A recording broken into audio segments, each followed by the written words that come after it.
back to the Mike Buck Show on AM 690 and FM 94.3. The Answer. Oh my goodness, glued to the old radio this morning, the television, everything else. As a matter of fact, those of you that complimented us on our coverage, that was Greg Clemson from the Salem News Network. And for the last couple hours, we've been hanging in there live. The funeral is still ongoing. It's kind of wrapping up, and it was been, I don't know if you heard the president's speech, President Bush, but it was quite special. Anyway, what we're going to be doing here is shifting gears a little bit. One of the things that I was really excited about is my dear friend Riki Ellison is in town, and one of the things that I saw yesterday from the Missile Defense Advocacy Alliance was a handshake going on with Herbert Walker Bush and a very young and tough-looking, still young and tough-looking Riki Ellison. First of all, nice to see you, my friend. Welcome. You know, it's I don't know. It's with heavy heart. You've had the opportunity to meet all of our nation's leaders ever since you got into this business, if you will, of missile defense. But isn't it sort of neat reflecting back now to HW when you were there and met this guy and were able to really get him speaking about and realizing how important missile defense was? And he was a great president. He had a lot of grace, a lot of dignity about him. How did that meeting come about? Well, we won the Super Bowl like a week earlier against Cincinnati Bengals on a great comeback. I think it was 1988 or January 1989, and he invited the team to the White House. So we all went into the White House, and all of us. And you only get one chance to really, for most of us in our lifetime, to talk to the president. Yeah. So I used that opportunity and asked him directly where our nation's missile defense is. But see, I don't know if people knew that you were already in making that step when you were still doing what you were doing. In other words, the transition you went from being a professional football player to being a professional missile defense guy, it was. But I was doing that in the off seasons during that time. Yeah, exactly. Yeah. And I was working on one of the fundamental programs called the IRS program, which was the foundation for what we have today in the GBIs and the THAADs. So I had that opportunity. He was impressed with it, and he asked me to come back. So I met with him again separately, and I was with the picture with the bullet and all that to go through it. And you got to give him a lot of credit because he had such a dynamic president prior to him to follow footsteps with President Reagan.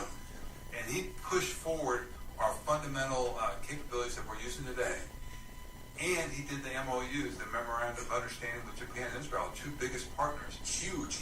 He did that. And he did also cancel the two space programs that we're doing, Billion Pebbles and GPAL. So he was significant in that respect, just on the missile defense perspective. But you can step back and look at the bigger picture of the great generation and doing it gracefully, not rubbing people's face and stuff.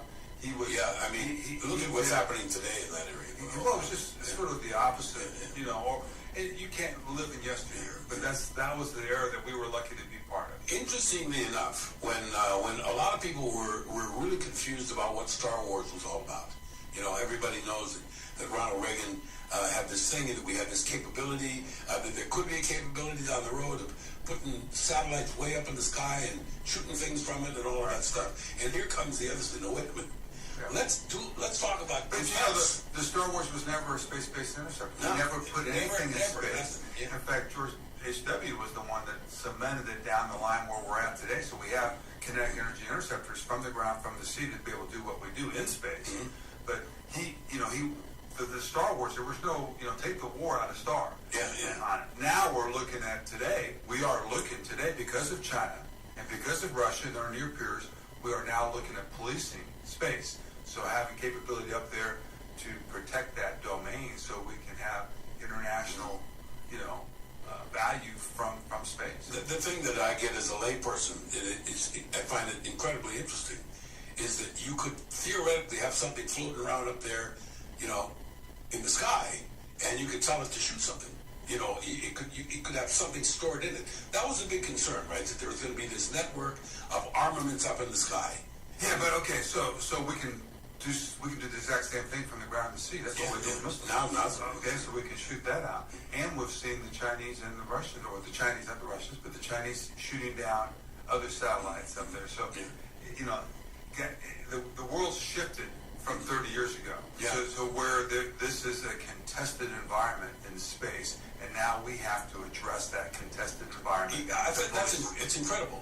And see, here's the other thing, and somebody asked me about this, and I said, well, wait till Riki gets here, maybe I'll pop the question on him.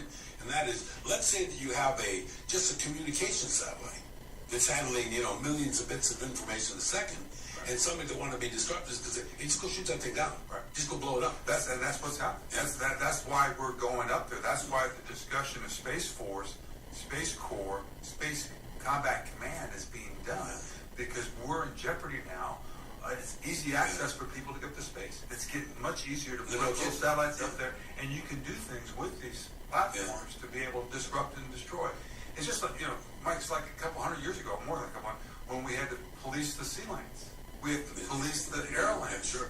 So we, as a nation, are one of the primary nations in the world, where we police to make sure that the international laws are done on that domain. So we have to do that now. Okay, what I find also incredibly interesting is even in today, after all of this high-techery that we're talking about, high technological abilities that all these countries have, there's still pirates off Somalia that have little rafts. They can go down do the thing. Yeah, really. So, I mean, And you got people flying rockets out of New Zealand putting payloads up. I mean, it's going to continue to get cheaper and easier to get things in space. One thing I find comforting, knowing that when we're taking a look at what you specialize in, and that's defense, that you've done literally a globetrot lately, right? And you've seen there. Let's talk about the changing perception there is, or the changing fears there are in certain parts of the country, and why maybe it's a little bit easier to get your point across than maybe it was a while ago.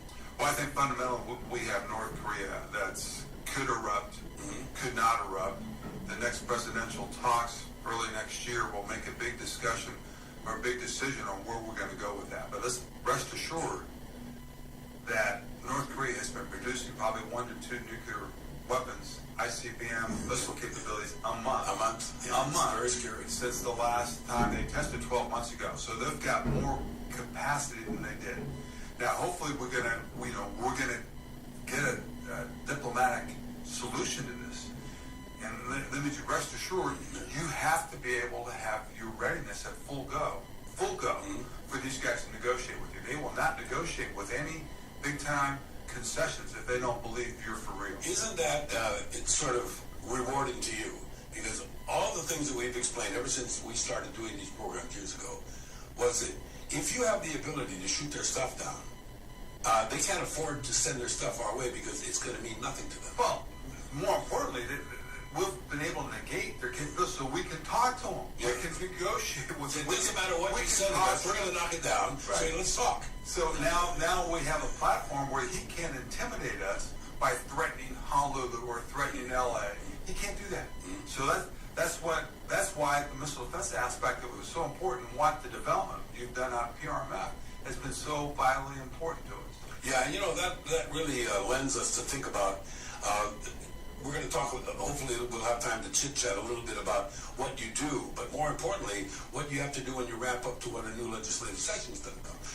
Congress gets back together in January, and there's going to be a whole bunch of stuff floating all over the place. It's going to determine... But we can talk about Hawaii specific, or we can talk about the big nation. Yeah. But North Korea is just one of, immediate concern. China... And Secretary of Defense addressed that at the Reagan Forum last weekend. They are a near-peer competitor. We're going to compete with them. It doesn't mean hostile competition, but we're going to compete with them. So we're going to have capability to deny what they are developing, that are being able to strike our island chains in the Pacific and step us back a little bit. What's the fear factor? You just got back from, you were in Okinawa, and you've been in Guam, and all these places in the Pacific. We have this position here where we're kind of cocky and arrogant. Nobody's going to come get us. We got the stuff. But what about the rest of the Pacific? Well, they must be nervous. Before we even get to the Pacific, we got some big stuff going on in Ukraine with Russia right now. They are flexing. But what I don't think our NATO will engage. We can't engage. That's their ground, their territory. They're masked up. So you're seeing a much stronger, more violent, more aggressive Russia that looks to be possibly taking over Ukraine and now setting a precedent for the rest of Eastern Europe. So we've got concerns about that. and we need to get our allied partnership to increase their capability. So they're not spending the money. They took all that money away from them after the Cold War and gave it to social programs where they, have 4-day work weeks. They're feeding their families. And but interestingly enough, they're taking back what they used to have. And they lost it, and now they're taking it back in response. Well, because I think we also rubbed their face in a little bit, right? So those are, from my perspective, NATO's phenomenal. It was a phenomenal tool. It's kept peace for the last since World War II. But some of these small little countries like Montenegro, and I think those things might be a little too much. But again, we have to have an ability to deter Russia quietly without going into conflict, which we don't. That's why they're gaining that ground. It's an interesting dilemma that we got here. Riki Ellison from the Missile Defense Advocacy Alliance is here. We're going to talk about website, talk about his trips, and more. But right now, it's 16 minutes after the hour. Here's Malin Moore. He's taking a look at traffic. I'm sorry, Tycho Brayton. Hey, Tycho. A heads up for drivers in the Punahou area. HB responding to an accident that's blocking the left lane on the H1 eastbound after the Punahou exit. Now again, this is H1 eastbound after the Punahou exit, but traffic is slowing all the way through town again, and now it's starting to backlog again at the Middle Street merge. So even if you're heading through that area coming into town from the east side, it is a little slow going. We can see that on our data sensors. So just keep in mind, the Punahou area in the eastbound direction, we do have an accident blocking the left-hand lane. Also, HPD is waiting for a tow truck on Nimitz with another accident. This is westbound right before Alicante. We've been following that since the end of the 6 o'clock hour, but just keep in mind it's a little slow going in that area. Slow going at the H1 Middle Street merge, bumper to Marlborough Gardens, and H1 through Pearl City, wide open right now. No problems if you're waking up in Central and West Oahu. And speaking of West Oahu, good news. All lanes are open on Farrington. At Makaha Valley Road, they cleared all the debris from the high surf, so looking good as you head down or up the Waianae Coast. Make Burlington your one-stop holiday shop for the hottest gifts for everyone. Name brand watches, gift baskets, wireless, sweaters, toys at a fraction of the price. Burlington, gifts for everyone. The buck stops here. Brought to you by Tax Relief Services. Call 589-2322. Online at taxreliefservices.com. Many of your neighbors in Hawaii have already discovered that Spectrum delivers the best TV and internet services. Now it is your turn. With Spectrum TV, you get free HD. Now, Hawaii Telecom charges you $7.95 a month for HD. And Spectrum Internet starts at 200 megabits per second with no data caps, so you'll have much more speed to stream, game, and download more seamlessly. The choice is clear. Get Spectrum today and enjoy. Call 643-9797 or go to SpectrumTV.com today. This is Michael Medved here with Mike Stahl from Health Markets, helping folks find the right Medicare coverage. The news reports say that the rates might be going down. The cost of many Medicare plans are decreasing this year. So you have to ask yourself, are you getting the best rate? Health Markets offers a free service with access to thousands of Medicare plans. Plans that can eliminate your out-of-pocket costs. Plans with $0 premiums. And even plans that pay you back. What is it people need to keep in mind? With so many new options, it can be confusing. You can get objective help to find a plan that may cost less and cover more, with lower copays, more choices like dental, vision, prescription drug coverage, and the freedom to see the doctors you choose. Don't miss out on savings you deserve.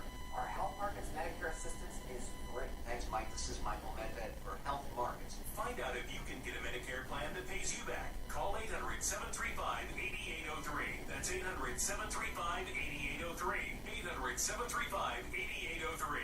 Taking risks is not okay when you're shipping your merchandise. That's why you need the experience and expertise of DHX, Dependable Hawaiian Express. Anytime you have ocean or air freight, you should know we've earned our reputation for on-time, intact service with the dependability you demand. Please call our local DHX Dependable Hawaiian Express office or toll free at 800-488-4888. Dependable, from start to finish, Dependable Hawaiian Express, DHX. The Atlas Construction Show is on the air. Set aside an hour and listen as the 4 generations of award-winning home builders you can trust guide you through their 4-step building process that'll take the guesswork out of building your dream home.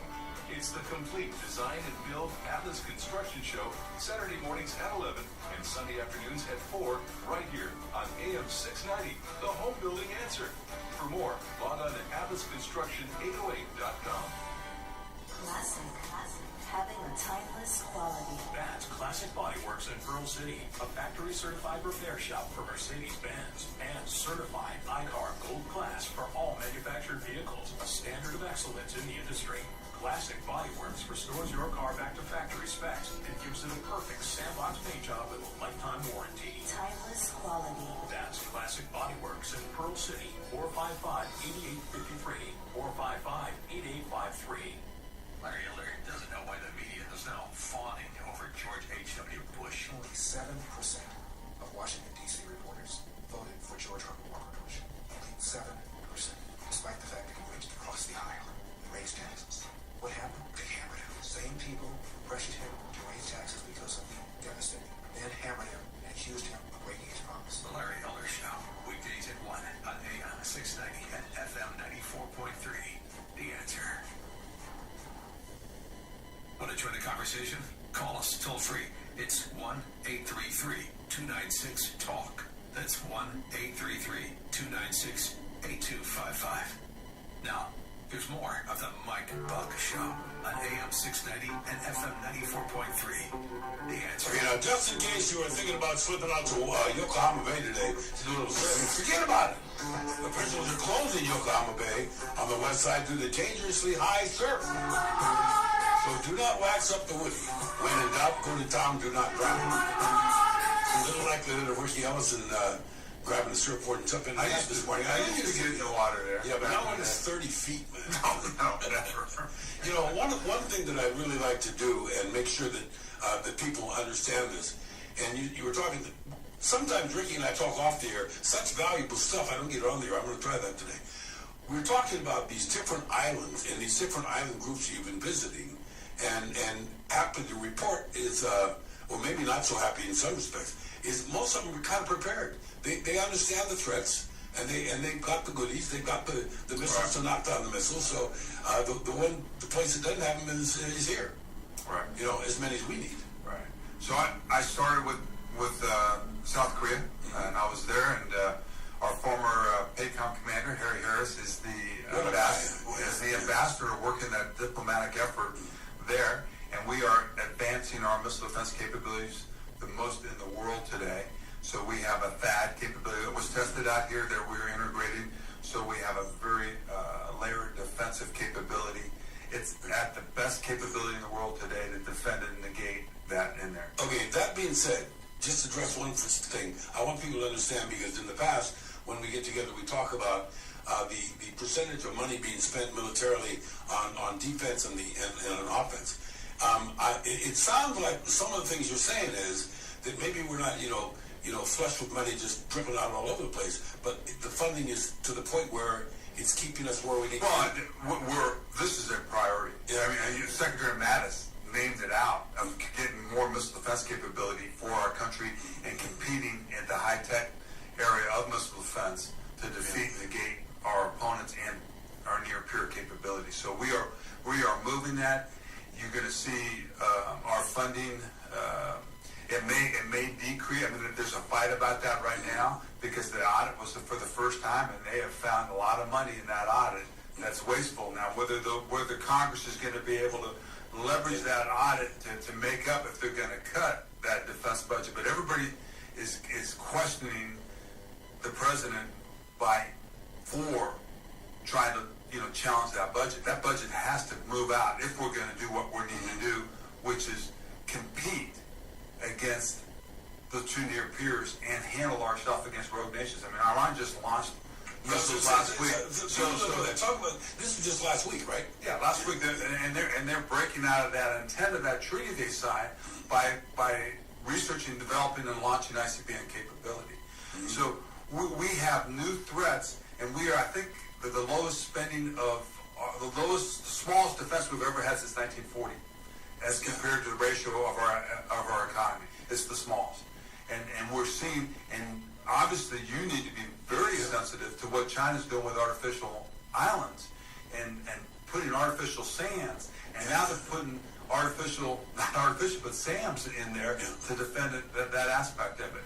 So we have a very challenging, they've seen a softer America, so we've got our near peers from Europe to Asia pushing and trying to change status quo. Hadn't we relaxed the amount of funding over a long period of time to where it got to the point where, like it is what you said, when we're taking a look at it, it's, money fixes everything. But, it's the squeaky, Yeah, but we were in a capability-based acquisition. We had no real threat. Mm-hmm. So we just became risk adverse, and we started doing layers and layers and layers of oversight. Right. And we were afraid to fail, because if we failed on our development, it cost money. So we were a rich nation. So it took, I think it's 14 years now for a new product. 14 years to get something new into the field today. That's ridiculous. I mean, back in our time, you could put a man on the moon in 3 years. You could put the fastest SR-71 in 3 years. So that acquisition problem is tremendous. That's one of our, you can't compete. You can't go out and compete with China if it takes you 14 years to put a new weapon system. By the time it gets in, it's already over. Well, the problem is that your enemies know that your capabilities are down the road instead of now. That's the dangerous part. If it takes 14 years to do something, what do you do between now and that year? Right. Hope that they don't attack you, or hope that somebody doesn't come at you with something. But they've taken advantage of our focus on the Middle East and our small type of fights that we've been very good at, to do stuff like hypersonic glide, to do space, to do electronic attack, to do all those things that they've perfected. So we have to be able to deal with that and be able to negate that just for deterrent. So we don't have to go into a conflict. Well, the thing is that I think a lot of people don't understand when somebody says, well, the military budget's been cut way back, blah, blah, blah. Now we're putting money back into the military budget. There's two militaries, right? There's the offensive guys that have to go fix the world, and there's the guys that only just... But the defensive guys only have like 1.1% of the whole budget. That seems so upside down to some of us. Yeah, but I think, just look at the percentage of our economy growth. Our economy growth is outstanding. Sure. Yeah. But again, we're as small as we were in 1940. That's how small we are right now. So that's being addressed. And I think, again, China and Russia are our near peers that we have to compete, not go to war with, but compete against, so we don't have to go to war with them. Yeah. This is interesting. It says, please ask Riki where their money comes from. Well, it comes from us. I mean, really, when you think about China, look at all the made in China goods that are in the U.S., and that money is going into China.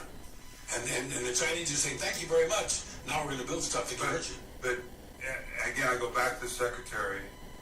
They are now accepting that China's going to be an equal with us. They are accepting that there's going to be two major superpowers. Russia's not that type. Russia's economy is a third world economy. China is going to... And China, growing by leaps and bounds. And China has a chip on their shoulder because they want to be respected as a world leader, which they haven't How been. can we not respect them at this point, really, as a world leader? Well, in certain areas, I mean, never mind, certainly not human rights. We can't.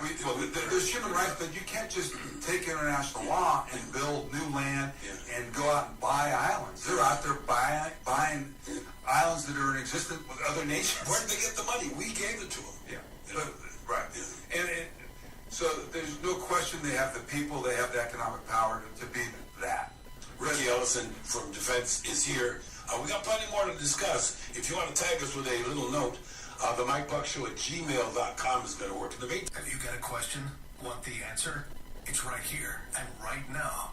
Here's more of the Mike Buck Show on AM 690 and FM 94.3. The answer.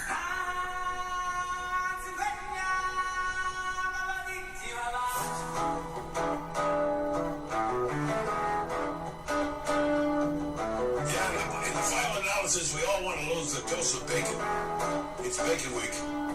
So speaking about Bacon Week, shaking the bacon, Riki Ellison from Missile Defense Advocacy Alliance is here. Get you to the website and tell you all kinds of things. It is just a coincidence. Well, there's no such thing as coincidence. Who says that all the time on NCIS? Gibbs says there's no such thing as coincidence. You've been making it around in the Pacific. We talked a little bit earlier about the Ukraine and how important in other parts of the world that whole mess was. But right here in the Pacific, there are things that are going on that if it weren't for the fact that you were doing as much traveling, I want you to tell everybody sort of where you've been and some of the folks that you've worked for. Like I saw you in Guam and I saw you in these other places lately. where there's boots on the ground people that know exactly what they're doing, and they're protecting those other islands, maybe even better than we are being protected here in Hawaii. Yeah, well, as we step back, that first island chain, which is Japan, Okinawa, Taiwan, that's the chain that North Korea has definitely targeted. Yeah. And China's right next to them. And China is challenging that chain aspect of it. So Japan is obviously concerned about North Korea, but is also very much concerned about China and its overflights, because China is coming over that first island chain quite a bit. And they are limited to build just the defensive capability. They can't build offensive capability. You know what? You need to make sure that there's some people who don't understand that. As part of the treaty at the end of the Second World War, Japan has not been able to have a military force. Any strike capability. Yeah, no strike. So now they are, in my opinion, thanks to the relationship that we have with us, they are totally protected. Absolutely, they're increasing their capacity. So they've just bought 2 Aegis Ashore sites. that test site is right there in PRF. So they've bought 2 of them, and they're going to give it to their army, and that is their homeland defense position. So they're going to defend their entire island with those 2 sites that will have the big missile, the SM-3 Block 2A, which is the missile that's been tested and can be tested right now, and next year against ICBM capability. And they'll have it all the way down to an integrated air missile defense position. So they've got that, and they run up by their land defense army. They've got 4 Aegis BMD ships called Congo ships that they do and can shoot from their ships. So they're squared away. And they've got Patriot capability inside their base. Wait, explain that. Inside their base. Inside their island, they have smaller point defense capability on that. But what we're looking at them doing is kind of treating them like Korea now, where they have their own authorities to be able to defend themselves there. So, in many respects, I get it, and I know what those treaties were all about, and how important they were to Hawaii and the rest of the Pacific, but that was a long time ago. Many, many years ago. I mean, so it may be. And I think the Japanese have been really, really honorable in that that's what they've done. They look at all of the other countries that, despite agreements, gone behind the backs. But you can make that argument. But again, same with Germany, right? Yeah. They're the biggest economies in the world. They should be affording to be able to resource their defense, not us coming in there to support it. Yeah. And they are. I mean, Korea and Japan certainly defend themselves with their budgets. Germany doesn't, and they're working on that aspect of it. So they've figured out how to defend that island. Okinawa, which is in the middle of Taiwan and Japan, sort of guarding the seas into China, is another small island that we've got great capabilities. Patriot defense there, land defense there on it, and we mix it with the Japanese air defense capabilities. So they have capability to shoot down cruise missiles and UAVs, which we haven't talked about how significant a threat that is today. I was over at CENTCOM, over at UAE, where they are dealing with a 360 threat from Yemen, who have taken, Iran's taken down our Reapers, our AQ-9s.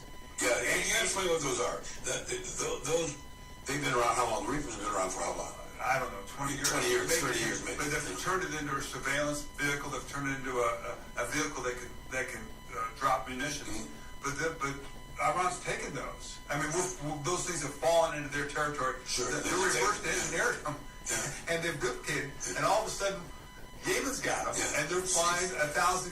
They're flying 1,000 kilometers into. So the world's not just going to be ballistic missiles. It's going to have a complete array of threats that you see, from very small drones to big. Yeah, I was going to say, somebody just said here, it says, please ask Riki to also explain some of the drone stuff that's going on now that is really, was Star Wars stuff before, and it was science fiction before, and now it's reality.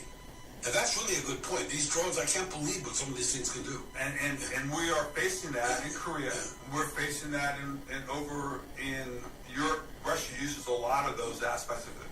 So first off, the number one thing is you have to be able to see these things. And you can't see them with big fancy radars. They'll look into space for missiles. So you have to be able, and you need overhead, which basically are those blimps or an overhead sight because The golf balls. they can see low and slow underneath you. So that's what we've got. I think once we know what the target is, it's pretty easy. I mean, you can jam them electronically very easily, and there's ways to take them out very quickly. Wait. The thing that's of interest to me, though, when you talk about that, is that a lot of the technology that we're using is heat. It senses heat, right? So when a missile goes off, no matter where it is, there's something spotted right away. Because what about the drones? Can you spot them? Yeah, it's the same thing. They're heat, but they can also visually spot those as well. They produce motion and heat that you can track down. So, but again, we don't have sensors in place yet to do that. And again, that's what we're looking at. That's where I think Okinawa is a little ahead of us. Going? Yeah. Well, in Japan, where you're seeing, it starts in Korea to go on that aspect of it. But stepping back, so you've got a bilateral agreement with Japan to be able to defend from drones, cruise missiles, all the way up to BMD. That's what they're doing, and they're building that aspect of it. You step back now to Guam. Guam has got our offensive might. I mean, those B-52s that flew over the South China Islands, the China, came from Guam. The B-52s and the B-1 bombers that fly toward Korea come from Guam. You've been in the cutting edge and in those places lately. You've been a big circuit of that. I know you got plenty more coming up. I need you to talk a little bit about the people. I see you always recognizing different people in different places. Some of these young men and women that are, right literally at the tip of the spear. Yeah, and it's leadership development. Winners associate with winners. Yeah. And we are identifying the best of the best across the board. Countries, we've identified close to 600 over the time I've done this, 600 champions. Because you treat them like world champions, because they are like world champions. Because that's what you breed. They set the example. They are the best, and we are going to give them some love and some recognition. Usually the offense always gets the big money, the big publicity, all of that. So we really make it a point to go out to all these different countries and identify their best and bring them. And these are NCOs. These are specialists all the way up, and we go all the way up to the lieutenant colonel and so forth. But that, and they're across joint. There are three different forts. We have the Marines, the sailors. We've got everybody in there. The thing it's a team. Again, we're building a global defense team, guys. Yeah, I think against the threat. That's what we're trying to do here. We got to work together. We can't do this on our own. There's not a chance. That's why we need Japan. We need Korea. We need NATO Europe. We need the GCC. But when we have to defend our own property, nobody's in there but us. Nobody's in Guam but us. Nobody's in Hawaii but us. So we've got to be able to use the same stuff that we're using here. And I think Hawaii again, we got to get that sensor in here. They are looking for that. By the way, that's very clear. I'm going to have Ricky explain what that is. We take a fast little break. Riki Ellison, you can. If you just Google missile defense, boom, you're going to go to his site. You can see all the stuff we're talking about, particularly some of those peoples, some of these champions. And speaking about that, he's doing some other things with some youth here in Hawaii, which we're going to find out right after we take a look at traffic with Tyso Braden on The Answer. Don't forget, coming up with a big review of the ceremonies and the funeral that was going on in Washington will be both Dennis Prager and Michael Medved soon. Now, there's more of the Mike Buck Show on AM 690 and FM 94.3. The Answer. I know sometimes you're running around like a head with your chicken cut off or a chicken with your head cut off, you know what I mean? And it seems like everything is upside down. Well, Riki Ellison from the Missile Defense Advocacy Alliance and I are talking about missiles and defense. And it dawned on me, when you talk about the best and the greatest, I need to get off track for just a minute because, earlier, and Roy just celebrated his 30th anniversary being in Hawaii. You guys are great friends. He really stepped up, and he's really made the youth in peril unbelievable success. You got to blow the horn about this whole thing and the people that have been helping you. And congrats to the Hawaii football team. Amen. We hired their football team. We brought in Marines and U.S. military Army personnel. And we had all the best chefs and all the best restaurants contribute, and we took and went after adolescent, 9 to 12-year-old, Threatened adolescents. at-risk kids, and brought them in for a couple weeks in the summer and schooled them in academics, in math, science, English, and tremendous results. What I got a kick out of is that these guys weren't promised one thing and then sold into another. But they were anticipating playing a whole bunch of football, and they did. But they had to go to school first. But they had to go to school first. They had to see the they whole environment. They get a beautiful breakfast, which most of those kids don't get because they can't put But it's challenge student back. athlete. They have this allurement that people just play NFL, play professional sports without anything. College is not about that. You need a student athlete experience. So we were excited because all we want to do is ignite their heart and believe they can do something bigger than what they're doing, so they can jump out of what they're doing to be something big. You know, you do this in other places, and I do know that you were dying to get it done here, and it started. Compare how it is, because I mean, I don't think that people that might be listening know that there are other places where you operate where there are at-risk kids. Same thing. But they're different. I mean, I'm in Detroit, or in the city, or in Chicago, where it's a different makeup. This is so much more diverse with diverse cultures. We have a mixing pot here, which is and there's a lot of love. There's a lot of aloha. It's a different culture, and it's so fun to work with these kids and to get them to think bigger than the island, or think bigger than, and dream big, and to contribute bigger to their community. Yeah, I think that's very important, and the proof is in the pudding. And I saw some. Look, I've had the opportunity, gang, for the last couple of times to be a part of this, and that's why when we mentioned Roy, we all went to the eating house in Waikiki. What a guy! Great guy. Yeah, absolutely.